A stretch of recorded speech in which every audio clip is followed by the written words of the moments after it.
Hi, I'm John Luther, Senior Product Manager here at Humminbird. Today I'd like to introduce you to our new Helix 7 SI-GPS, side imaging and GPS combination unit. One of the first things I'd like to point out about the Helix 7 series is the brightness of the screen.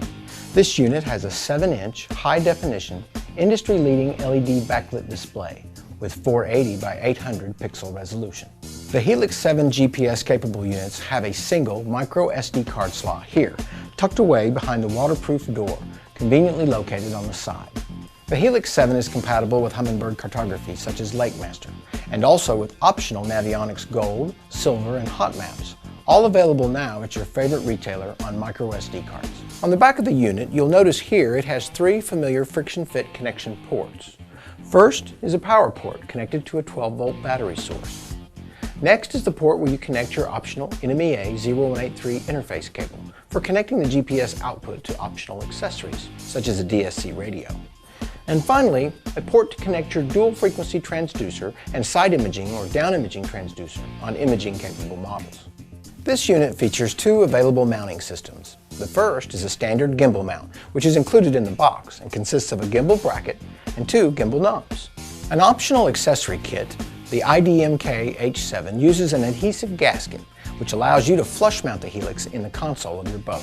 The unit is easily controlled by the 4-direction keypad and 8-button keyboard. Counterclockwise from the top, you have your view key, zoom in, zoom out keys, enter or checkmark key, mark, go to and man overboard, and finally, your menu and your exit keys. The Humminbird Helix 7 is an incredibly easy-to-use unit with an intuitive and easy-to-navigate menu system and boasts a powerful, proven fish-finding sonar.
Okay guys, we're talking a little bit about fish reveal on the hook reveal units. You can see this arch right here in the 2D sonar. You look over here in our down scan, so you can see the down scan image, but you can also see those nice big fish arches.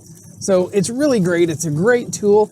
It gives you the options to do things like you don't necessarily have to take up, like on this split screen where we've got a map, a 2D sonar, and our down scan imaging. If we wanted to, we could actually set this up with just the map and the down scan imaging, because with fish reveal, we get those arches on our down scan, so we don't have to use all 3 screens to see what we want. Okay guys, so on the unit, by default, fish reveal is on.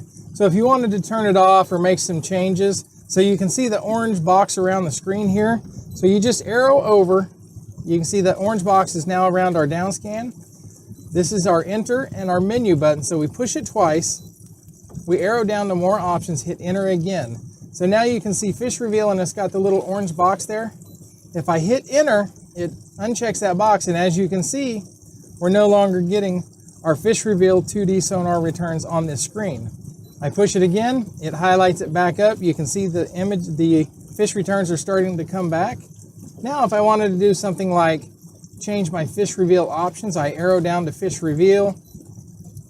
And this is where I can change like my sensitivity for my color palettes and those sorts of things. So as you can see right now, we're using color palette 3. If I wanted to say come down here and use number 8 or something just to give my returns a different color, I can do that. 3 is kind of one of my favorites. I think default's going to be number 1 for most people. So default is going to be number 1. Like I said, you can use whatever you want. I like number 3 because I like to see that contrast. So when I'm done using that, if you hit the X, you back out of this stuff. You can see we're in auto mode. If I hit the X again, I come back to a full screen of fish reveal. And if I hit X again, it takes me back to the split screen that we've been using with my chart, my 2D sonar, and my fish reveal. What's really cool is if you look at this, you can see this brush pile or a little hump that's right down here, and you can see we got some fish on top of it. Looks like we're coming up on top of another one. You can see some fish that are above that. So again, it's a really great feature, and it's just a tool that allows you to be able to see your down scan so you get that, you know, almost photographic-like image of what's going on underwater. Plus, it gives you your fish arches over the top of it. Knowledge is power. And the Element Sonar GPS series from Raymarine gives you the upper hand when hunting for fish and their habitat. Delivering the sharpest view of the underwater world, Element's Hypervision 1.2 MHz sonar technology turns up the resolution on a new level of precision imaging and fish identification. It starts with superior hardware. Every Element has a powerful quad-core processor for instant chart redraw and sharp 3D imaging. Powered by the Lighthouse Sport operating system, Element is fast and easy to use. Simple button-based controls give you instant access to your favorite fishing features. Element is the all-in-one sonar that really has it all. Down vision, side vision, and real vision 3D views are delivered in rich 1.2 MHz Hypervision chirp sonar.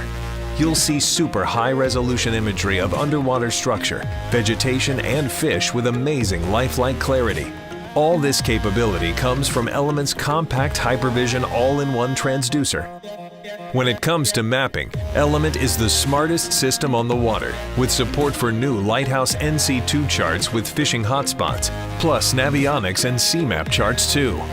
Making custom maps has never been faster or easier. Element comes standard with Raymarine's Real Bathy personal sonar mapping and supports Sonar Chart Live. Fish smarter, above and below the waterline with Element from Raymarine. See your local marine electronics dealer today. Right, now the deeper's actually out into the lake, we can go through understanding what you're going to be seeing on the actual screen itself. Now, the screen has a few different options of how detailed or how simplified you want it. So if you're looking for just to find the bottom contours, then that's not a problem. You can use the simplified version of it. But if you want a little bit more detail of the sort of depth of the bottom, the silt makeup, anything like that, weed, then you obviously go into the detailed option. So basic gives you a basic view essentially, and then detail gives you a lot more depth. Your beam angle then gives you a different sort of depth searching, so you can have it less detailed with more depth, or you can have a shallower version of it with more detail inside that as well. And then your sensitivity, turn that up and down. If you're in a gin clear water like we are here, you can turn that sensitivity up a little bit more, and that'll give you some readouts of what you're actually seeing, whether it be floating weed, etc. Generally, I start at between 50 and 75%, that sort of area. That gives me the best detailed view of what we're looking at there. So that's your sort of scroll menu.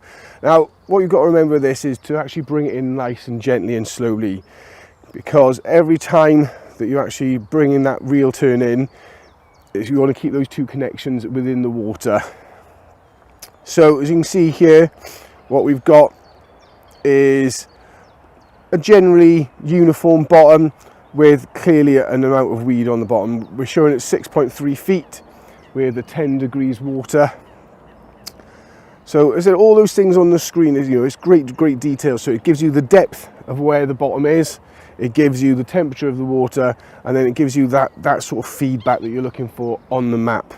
Now, if you have a very, very hard bottom, you'd expect to see a very compacted, very bright line.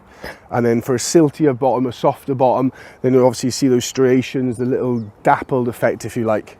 So we'll just bring that in, keep bringing that back in. And it says 6.5 foot, and at every turn of that reel handle, it's given up-to-date details.